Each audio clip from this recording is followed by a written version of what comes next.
Sí, sí, sí. Sí, siéntese, por favor. Por favor.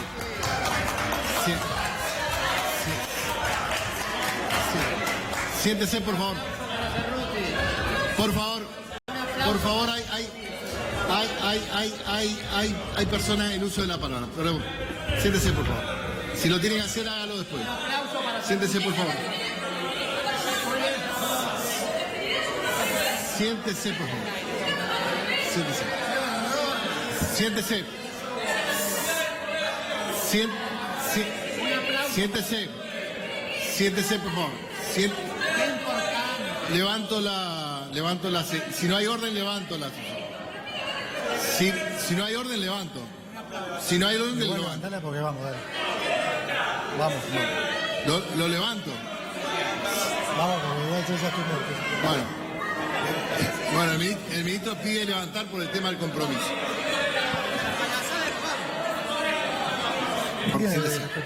Bueno, por favor. Siéntese, por favor. Siéntese, por favor. Las cámaras de televisión a la diputada Siéntese, por favor. Por favor.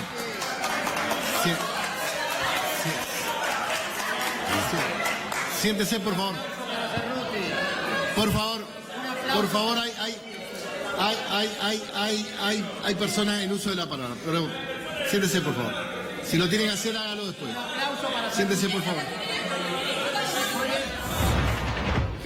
Así termina la sesión, pero hay una realidad, más allá del papelito. Caputo le dice al que estaba presidiendo la sesión, o la comisión le dice, ya está, levantala porque me voy. O sea, hay como una suerte de desprecio por el Congreso. Es como que estos funcionarios creen que siguen siendo CEOs de compañías. Es algo que es un disparate. Ahora escuchen cuál es la excusa que daba Nicolás Caputo sobre su empresa offshore. Escuchen. Aclaro que el tema de las offshore no es delito. También preguntaba Axel si el tema de las offshore es un delito. No, claramente no es. El único tema es tenerlas declaradas. Piensen en una offshore como si fuera una caja de seguridad. O sea, lo que uno tiene adentro de la caja de seguridad lo puede tener declarado o no. Eso no convierte a las cajas de seguridad en malas, en enemigas o algo. Simplemente cada uno tiene que ser responsable de lo que guarda en su caja de seguridad y tenerlo declarado. Las offshore se usan porque son jurisdicciones impositivamente neutras. Entonces, para muchos inversores esto facilita mucho todo, porque el concepto justamente es que cada inversor paga impuestos en su jurisdicción y no tiene que entrar en este tema de doble imposición entre algunos países y demás. Es la razón esencialmente fundamental por la que se usan, y algunos también en algunos países, alguno puede decir como el nuestro, tiene más, digamos, se usan también por un tema de seguridad jurídica, pero esencialmente es eso. Esta es la explicación que daba el ministro Caputo sobre por qué tiene plata afuera. La realidad es esa. Pero estamos con Santiago Montoya, que durante años presidió ARBA y ha perseguido a cantidad de morosos, y es especialista en finanzas. Santiago, bienvenido. Muy bien, ahora, la pregunta, dice que la offshore es como una caja de seguridad, que yo puedo declarar o no la plata. Y hablamos de 300 millones de dólares, ¿no? ¿Es tan así o es una evasión real? No, yo creo que... cuando se ha estado hablando en el debate público del tema de las offshore recientemente como consecuencia de los casos que rozan a funcionarios del gobierno, la realidad es que se ha estado diciendo algo que es correcto. En realidad, las offshore son un mecanismo que está legislado, que es legal. No es ilegal en sí recurrir a la operatoria de offshore. A mí me tocó durante la década que estuve con el tema de impuestos, que basamos nuestra estructura y la modernización en la provincia de Buenos Aires en algunos convenios estratégicos con el Servicio de Impuestos Internos de Chile, con el IRS de Estados Unidos, con la Dirección General de Impots DGI francesa, con el fisco italiano y con el fisco catalán en particular. ARBA en realidad es un modelo tomado a grandes rasgos de la Agencia Tributaria Catalana. Pero le quiero contar que en todos esos casos que nosotros teníamos convenios, también había un convenio con la agencia de Japón. Los secuestros de automóviles, por ejemplo, eso lo perfeccionamos en un convenio con la agencia de Japón, pero las operatorias offshore forman parte de las 5 o 6 prioridades fundamentales del combate a la elusión y a la evasión tributaria, tanto en Estados Unidos como en Chile, en Europa, hago hincapié en Francia, y también en Italia y en España. Es decir, son operatorias que de alguna manera los países las toleran desde el punto de vista de que ellos mismos consienten la existencia de paraísos fiscales. Sí. Me acuerdo perfectamente, el de Francia me hablaba de Mónaco, que no es un paraíso fiscal que haya estado mencionado en los últimos tiempos. Sabemos de Andorra y después toda la colección de Caimán, Bermudas, y en Estados Unidos hay un estado que es el estado de Delaware que también está considerado paraíso fiscal.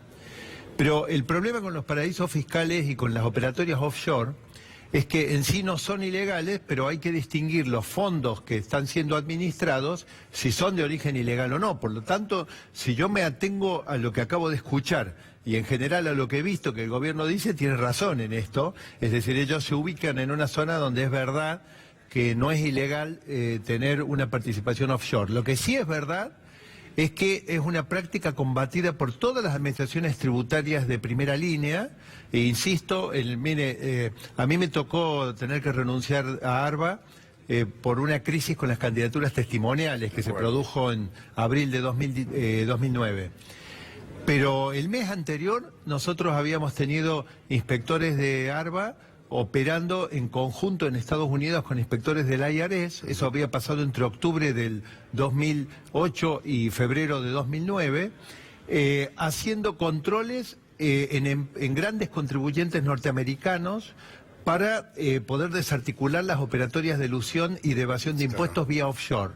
Es decir, nuestros inspectores se capacitaban porque para ellos también era un problema la operatoria offshore. Claro, entonces, por el lavado de plata. Es un mecanismo que no es ilegal, pero se usa para pagar menos impuestos que los demás. Deme un segundito, vamos al Congreso, Néstor Dib. Néstor. Tenemos problema de audio, Néstor Dib. ¿Me escuchás, Néstor? Néstor. Bien, bueno, muy bien. Estamos con el diputado Axel Kicillof. Estamos en vivo, obviamente. Estaba mandando un mensaje a algunos de los diputados que me imagino estarán como usted, enojados por lo que pasó hoy. Mira, la verdad que sorprendido no puedo decir porque se venía montando un circo para la visita de Caputo. Primero lo pospusieron, después de una sesión donde vino el jefe de gabinete, no respondió ni una pregunta, con una llamativa ausencia y silencio de los diputados oficialistas, que cuando él dijo... cuando Peña dice yo a Caputo lo recontrabanco, una cosa así, los diputados estaban escondidos abajo de una silla y se le pidió una interpelación a Caputo, fuera de la renuncia, porque justo eran los días que había renunciado Díaz Gilligan, que tenía descubrimientos en paraísos fiscales 200 veces más chicos que que apareció ahora. Entonces, en ese momento la pospusieron una semana, vinimos a conformar la comisión, no vino y ahora vino. Y bueno, vino con un guión, lo advertían los diarios oficialistas, que estaba siendo sometido a entrenamiento de acrobacia, de mimo, de clown, de dicción, no sé qué especie de entrenamiento, pero acá se notó, porque vino con un guión armado, habló y nunca contestó una sola pregunta de las relevantes. Decía que sí, que tal cosa, que vos, que el ministro, pero no respondía a las preguntas relevantes hasta que llegó a un momento donde tartamudeaba y donde dijo cosas muy graves, que yo creo que... ¿Cómo fue lo del contador? Mira, dos cosas graves. La primera es que todo esto aparece, la cuestión de las sociedades offshore, no porque Caputo dijo yo tenía un offshore, bueno, y convengamos, offshore tiene el que oculta y el que evade. Si no, es imposible tener una empresa offshore, por eso nadie más tiene. Entonces dijo, yo no tenía nada, yo administraba, o sea, era empleado. Después salió una nueva información donde decía que ante la Comisión de Valores de Estados Unidos, la Bolsa de Estados Unidos, la empresa dice mi dueño es Caputo. Y este era el problema, ¿usted era dueño o no era dueño de esa empresa? Y después, si era dueño, ¿por qué no lo declaró? A la primera respuesta, si era dueño o no, primero era que él no tenía nada que ver, que era administrador. Hoy acaba de confesar una cosa distinta, que él era tenedor fiduciario. O sea, como si yo te tengo este micrófono, me dicen, pero es de usted. No, yo no lo tengo. Y después digo, sí, es mío, pero es de otro. Yo lo tengo, pero es de otro. Es como que te pesquen algo en tu casa que no podés reconocer que es tuyo. Entonces, y ser tenedor fiduciario en un paraíso fiscal es ser dueño. Porque en un paraíso fiscal, la verdad es que es todo oscuro, todo opaco. Entonces, hoy reconoció que había sido tenedor de esas acciones. O sea, que mintió una vez, mintió 2 veces, mintió 3. Pero entonces le preguntaron, ¿y por qué no la declaró? Porque salió una noticia en el diario de que la Oficina Anticorrupción le pidió que cambiara su declaración jurada. Lo cual, te digo, cuando yo estaba en el gobierno se pescaba en algo que no había declarado directamente el Poder Judicial. Acá le dan una oportunidad de cambiar, pero él no quería reconocer, porque si cambió, había mentido. Y para no decir que le había mentido, dijo que su contador no sabía llenar los papeles o algo parecido. Mirá, omito comentarios sobre esto. Es una confesión hecha y derecha. Sí, Era dijo dueño que el y no contador, declaró. dijo que el contador se le pasó a declarar algo. Sí, yo ahora quiero ver el textual porque no salía de mi asombro. Mira, como en mi época había una historieta que era Condorito, Sí. que hacía plop y se caía para atrás. No puede ser. Ahora, diputado, le quisiera preguntar, no sé si tendremos la posibilidad de hablar con el piso porque el retorno es bastante malo acá. Se cortó la luz 2 veces. Escúcheme, ¿cómo se va a cortar la luz 2 veces en el Congreso de la Nación con lo que estamos pagando de luz todos los meses? Y tal vez el Congreso pide tarifa social porque no puede pagar los últimos 70 aumentos que le llegaron. La verdad que muy llamativo, una sesión accidentada. En un momento querían que nosotros gritáramos y armáramos alboroto para terminar la sesión. Y no sé si por ese motivo o por algo mucho más tonto y trágico también, el ministro le manda al final un papelito a Gabriela Cerruti y le dice abrilo y le dice no me hagas preguntas difíciles que tengo hijos. Pero vos fijate, ya estamos en una situación. Teneme piedad, algo así, tengo 2 hijos. Y donde un ministro de la Nación no puede explicar nada, ya tartamudea, y después a Gabriela Cerruti, pues nosotros nos faltaba Tailade, Soria, Darío Martínez, Gabriela Cerruti, 4 especialistas que no son de la comisión en estos temas. Gabriela con... Amadeo dice, por ejemplo, que lo de Cerruti fue para nada, porque forma parte de lo mismo, siempre el escándalo, para no permitirle al oficialismo que se explique o que se exprese. Mirá, estaba yo diciéndole quédate, no había ningún disturbio, solo un papelón, una payasada y tal vez vaya a saber qué más, de un ministro que no puede responder preguntas y le pide piedad a un diputado de la oposición. Imagínate cuando yo era ministro, si hubiéramos hecho eso, por favor, es un desastre esto, es penoso, era Messi de la Champions League, la verdad que muy difícil, muy difícil. Tiene que responder preguntas sencillas, como no puede, la cebade y después le manda un papelito a una diputada absolutamente impropio. No tenemos 5 años acá, y la diputada Cerruti le tenía que hacer todas las preguntas que le iba a hacer. Lo que pasa es que faltaban 10 diputados. Con preguntas que no iba a poder responder. Las propias preguntas de Solana, que era el que estaba hablando, ya se lo veía incómodo. Y venía de tartamudear con las preguntas que le habían hecho. Se va desilusionado, digamos. No, preocupado. Yo se lo dije. Es el gobierno que más deuda emitió en la historia argentina en este lapso. Ha batido un récord. Y no es que el récord es de mejorar la ocupación, mejorar la producción, las economías regionales. Emitir deuda, que es lo que Argentina la llevó a la banquina 1000 veces. Y él es ministro porque Macri es el jefe directo. La responsabilidad de esta deuda es de él y de Macri. Le dije, en los gráficos que vos mostrás, esto se alivia cuando ustedes se van. No sé qué quiere decir esta explicación. Y la verdad es que si hay problemas con la deuda que está emitiendo Caputo, probablemente esté en alguna empresa de los Caimanes cuando esto pase. Por eso es la preocupación. Y la preocupación porque no es si él presentó o no el papelito. Yo quiero ser claro, parece que hay un delito y es grave, si lo hay. Pero el problema es más grave. Le estamos dando la emisión de deuda hasta quien anteayer era un timbero con nuestra deuda. Estaba en todos los negocios. Era un timbero y le escondía en paraísos fiscales y no dice quién es. O sea que conoce todo ese submundo de la emisión de deuda externa que nos ha llevado a tremendos problemas. ¿Quién no sabe que los problemas más graves de corrupción en la Argentina no son por tal puente que se hizo o no? Son por los negociados de la deuda externa, desde la Baring Brothers, desde los tiempos inmemoriales. Siempre los negociados fueron por la deuda externa. Vamos a probar porque con el tema del corte de luz y todo lo demás tenemos afectado la parte técnica y no sabemos si vamos a escuchar o no Me parece que ¿me María Belén, escuchás? Antonio, ¿están por ahí? Antonio, pero me estás escuchando, me parece que no, está complicado, ¿eh? Bueno, a ver, ¿querés probar a hacer una pregunta? Ahí un poquito al final te escuchamos. Me parece que no me va a escuchar. A ver, ¿me escucha, diputado? No, no me escucha, no me escucha. Está bien, Néstor, está bien, estamos acá con Santiago Montoya en el piso. No lo escuchamos. Entonces, sí, Dale, en un rato escuchando que seguimos, sí, Néstor, en un rato bien, seguimos, Néstor. Pero no mucho más que esto. Bueno, como la respuesta de Caputo estoy escuchando esto, pero no por un problema técnico. Dale, un fuerte abrazo, También que gracias. se lo tome un poco con humor. No, digamos, lo que pasa es que Porque, ya parece... Es el Congreso de la Nación, gente además que durante nuestro ¿Le molestó gobierno a usted que- nunca tuvo un problema de Escúcheme, esta magnitud y Kicillof, siempre sí es un... ¿le molestó a usted que por ahí él, Caputo, da la sensación de como que los ninguneaba a los diputados? Yo lo he visto, bueno, atendiendo otras cosas que no eran las preguntas, pero creo que es todo parte de lo mismo. Vino con un coach muy estudiado, pero malo, berreta.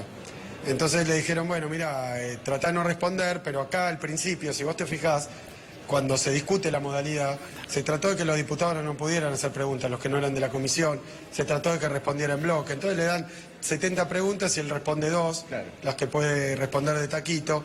Y bueno, y así llegamos a esto. y No, así no era vamos. uno y uno, era lo que yo decía. No. La metodología Es lo que yo reclamé, lo que reclamó Gioja. rara. Votó el oficialismo y era una forma de no responder O sea, las él preguntas. tenía 10, 15 preguntas y iba contestando después todas juntas. Sí, bueno, o no contestando lo que no le gustaba. Por eso cuando un poco se lo acorraló, con si él había cambiado la declaración jurada, pues si este hombre cambió la declaración jurada, es que Bien. es una declaración es una confesión de que había mentido todo este tiempo. Diputado, gracias, muy amable.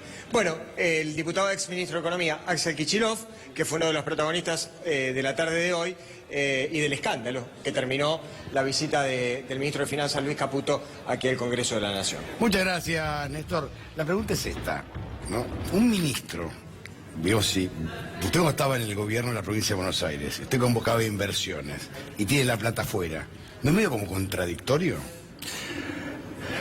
Yo, precisamente en mi actividad privada, estoy promoviendo la llegada de inversores extranjeros al sector productivo argentino, ¿no? Para la producción, no para el mundo financiero, que no me interesa a mí. Y creo que a los inversores, o a los interesados en hacer una inversión en Argentina, les importa poco lo que haga usted, yo o algún ministro o funcionario No, con su dinero. Lo que verdaderamente le interesa es que las condiciones macroeconómicas e institucionales del país sean atractivas para llevar adelante el proyecto de inversión. ¿Y hoy? Y los números para eso tienen que cerrar. Hay que ver que los inversionistas lo que tienen es un monto de dinero y lo que esperan es recibir en forma global una renta, un retorno positivo por el uso de ese dinero. Entonces, si los números de la presión impositiva no son excesivos, si los costos laborales y las regulaciones en general permiten llevar a cabo en forma exitosa una actividad productiva, vamos a tener inversiones, aunque todos los funcionarios argentinos tengan su plata en Bolivia o en China o donde sea. Esas condiciones no están en este momento, es decir, la economía argentina no es claro, justamente yo quería entonces redondear en el esto. problema, claro. Verdaderamente yo creo que si nosotros tenemos un problema hoy en día, es un problema estructural de naturaleza macroeconómica y también microeconómica en algunos sectores, que es lo que está trabando un proceso de inversiones que nos lleve a un crecimiento vigoroso y sostenido. En la de producción Argentina. hablamos, ¿no? Yo hablo de la producción. Si no la timba. A mí lo que me interesa, Es la pero es que producción. el único crecimiento sustentable Irreal. es el de la economía real. Claro. Es aquel que produce empleos, por supuesto, empleos en un mundo moderno que hay el desafío de absorber la tecnología y de ser cada vez más competitivos con el factor trabajo, si no, nos van a sustituir los robots. Pero más allá de esto, creo que en todo caso estamos hablando de una economía que produce más riqueza, y cuando hay más riqueza, muchos de los problemas se van resolviendo porque tengo más para distribuir. Claro, y empieza lo que se llama el efecto de cascada, ¿no? Totalmente. La economía No, empieza bueno, a crecer. sí, eso hay que ayudarlo, ¿no es Claro, cierto? Y hay que siempre. regularlo porque solo no pasa. No. Pero bueno, yo creo que con todo esto, si es que me permite redondear por favor. algo, digamos, es que a mí en general toda mi carrera me ha gustado ver los papeles, ver los expedientes, analizar las situaciones a fondo. Yo me doy cuenta, digamos, que con todas estas cuestiones que ocupan el centro, que si la offshore, que si no la offshore, que por qué la declaré, que por qué no la declaré, yo la verdad que me quiero correr un poquito de eso y sí decir de que no es bueno de que estemos presentando toda esta operatoria de offshore como algo que naturalmente usted, yo o la audiencia Lo puede tener. o todos estos pibes que están trabajando ahí en los puestos de trabajo, bueno, hagamos una offshore en las Islas Caimán y tengamos nuestra plata ahí. No podemos. Lo que vamos a lograr con eso es que mientras todos los argentinos están soportando, en realidad, fíjese qué mentira, porque si la presión tributaria promedio es de alrededor de 40 puntos en Argentina, pero yo tengo una informalidad de más de un tercio, significa que en realidad los que están del lado formal soportan una presión tributaria superior al 50. Claro. Frente a eso, yo a través de la operatoria offshore soporto una presión tributaria más parecida a la de un país africano. ¿Por qué? Porque obviamente para eso me monto en un paraíso fiscal. Los paraísos fiscales, ¿qué tienen? No pagan impuestos. Impuestos muy bajos o no los tienen. Claro. Entonces, esto es lo que a mí me parece que quisiera dejar como mensaje, es decir, las operatorias, a mi modo de ver, no son ilícitas, son legales, Sí. siempre que el origen de los fondos lo sea. Sea legal. Sea legal. Pero sería bueno que como argentinos, si tenemos que soportar la presión tributaria tan alta durante tanto tiempo, porque la secuencia de baja de la presión tributaria es muy, muy tímida. Y va a ser larga. Y va a ser larga. Sea soportada por todos de manera más o menos pareja. Por eso me parece importante darle una batalla a la informalidad y también que las operatorias offshore por lo menos no queden aceptadas por la sociedad como algo que está bien. Es que decir, cualquiera la puede hacer. es algo que es legal si los fondos son legales, pero que sería bueno que no la hicieran. No, que todos tengamos la plata nuestra acá. Porque aparte me imagino para usted, Santiago, que busca inversores reales para proyectos productivos. Que no sabe lo que me cuesta. Llego hasta el final y siempre aparece uno en una punta de una mesa, sea en Nueva York o en otros lugares o visitas de fondos de inversión, y me aparece con que los números no cierran, con que yo creo que con el tiempo van a cerrar, van a empezar a ver que la Argentina ofrece más oportunidades y tengamos cuidado porque hay 2 o 3 sectores donde ya cierran. Lamentablemente uno es el financiero. El sector de alimentos, el sector agropecuario sigue siendo atractivo para los inversores extranjeros y otro es el sector de energía que ofrece varios nichos y yo estoy tratando precisamente de trabajar en esto. Por eso... Pero hay 2 sectores que no dan trabajo, el financiero y el agro del Sí. campo da poco trabajo. Además el financiero no produce riqueza genuina, No, verdaderamente. timba. Claro, Es una apuesta. exactamente. Ahora, para traer inversiones con una tasa tan alta, el inversor, ¿qué prefiere? ¿Apostar a la tasa o intentar una inversión real? Veo que la inversión real pero les cuesta. Claro, bueno, quiero también decir algo. En los últimos meses, si uno toma la operatoria Levax y los seguros de cambio, Sí. el efecto combinado ya está dando una rentabilidad anual entre 3 y 4 puntos en dólares, que de todas maneras es mucho más alta que la de otros países del mundo, pero estamos lejos del 8, 9, 10% Claro, que se hablaba. que fue al comienzo. O sea, quiero decir que se ha reducido... Estamos más cerca del mundo, digamos. Sí, 3, un 4%. poco más cerca, digamos. El mundo un es poco. 2% más o Claro, menos. ¿no? todavía la Argentina tiene una gran necesidad de financiamiento por su déficit fiscal y además una necesidad de dólares por el déficit comercial. Claro. De tal manera que todavía me parece que ese negocio tiene algo de vida por delante, ¿no? Ahora, Santiago, cuando uno se endeuda de esta manera, ¿no? Recién los diputados decían la deuda histórica, creo que estamos en 200.000 millones de dólares. A futuro, ¿cómo se paga eso? Hay una sola forma de asegurar la sustentabilidad. Recién el ex ministro mencionó el empréstito de la Baring Brothers. Sí. Alguna vez participé en un trabajo que tomó más de 150 años de crisis de deudas externas en todos los países del mundo y Argentina aparecía. Eso salió publicado en la revista The Economist alguna vez. Y uno de los países que aparecía era Argentina, justamente en casi 2 siglos, y aparecía el de la Baring Brothers, ¿no? Un país que tenía recurrentemente crisis de deuda externa era Alemania. Mire usted. Y obviamente en algún momento del siglo pasado, después de la Segunda Guerra, nunca más tuvo crisis. ¿Por qué? Porque alcanzó el desarrollo. Si nosotros no queremos tener el dolor de cabeza que usted plantea, ¿cómo lo vamos a pagar? Nosotros tenemos que alcanzar el desarrollo, pero alcanzar el desarrollo... Productivo. El desarrollo En que es general. económico, productivo y social. No es solamente algo económico, entendí, es sí. económico y social. Social.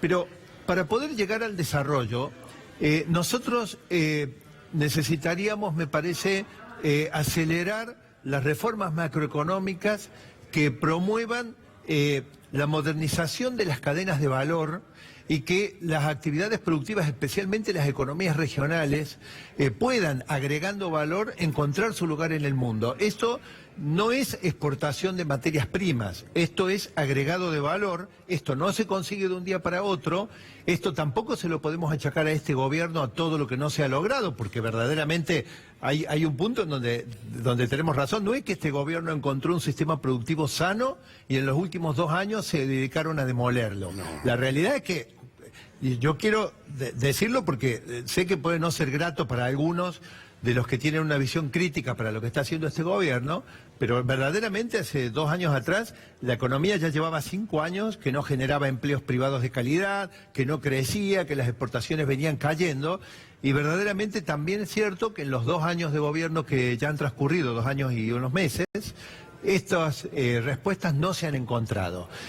Si nosotros no queremos tener dolor de cabeza con el repago de la deuda, necesitamos que las inversiones se concentren en aquellos sectores que a su vez pueden generar más riqueza. Un tema, por ejemplo, donde yo quiero señalar una luz amarilla, pese a que muchos están felices con esto, y cuidado, muchos intendentes que hoy están en la oposición y muchos gobernadores también están felices con la gestión de la obra pública. Pero yo les quiero encender una luz amarilla, porque usted me acaba de preguntar ¿cómo hacemos para repagar la deuda? Y para eso necesitamos el tema fiscal, pero también los dólares para poder pagarla.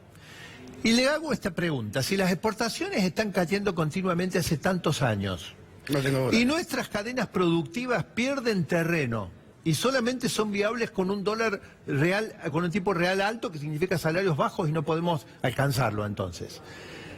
¿Cómo pensamos alcanzar esa sustentabilidad que usted plantea? Entonces, lo que nosotros necesitamos comprender es que cuando yo realizo un esfuerzo en un contexto de déficit fiscal, de promover inversiones públicas, cuidado que las inversiones que debemos priorizar hasta que se equilibren los déficits gemelos, es aquellas que permiten que los sectores productivos aumenten su competitividad.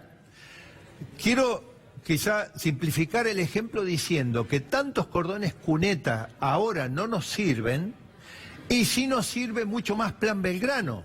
Por ejemplo, si tomo como Plan Belgrano aquel que incluye una cantidad de obras estratégicas que va a dar a todo el noroeste argentino una mucha mejor ecuación de competitividad que les va a permitir exportar con éxito en los mercados regionales y mundiales. Entonces, si yo hago muchos puentes en las ciudades, lo que voy a tener es ciudadanos como yo, que vamos a estar contentos porque vamos a andar en el auto con el transporte público y vamos a estar felices, pero empresas que de todas maneras no van a poder exportar. Entonces yo creo que en la secuencia nosotros deberíamos priorizar aquellas obras que están vinculadas a la producción y a la competitividad, al poder sacar nuestra producción al Pacífico a bajo costos, a sanear, por ejemplo, la hidrovía del Bermejo, a que las cadenas productivas del interior tengan la tecnología, el abastecimiento energético a precios competitivos internacionalmente, y recién después empezar a llegar sobre las obras de infraestructura urbana, que en muchos casos también van a aliviar a la producción, pero en otros casos no son las obras que prioritariamente la Argentina debería encarar si lo que necesita es recuperar competitividad. Santiago, muchísimas gracias. No, muchísimas gracias. Ven.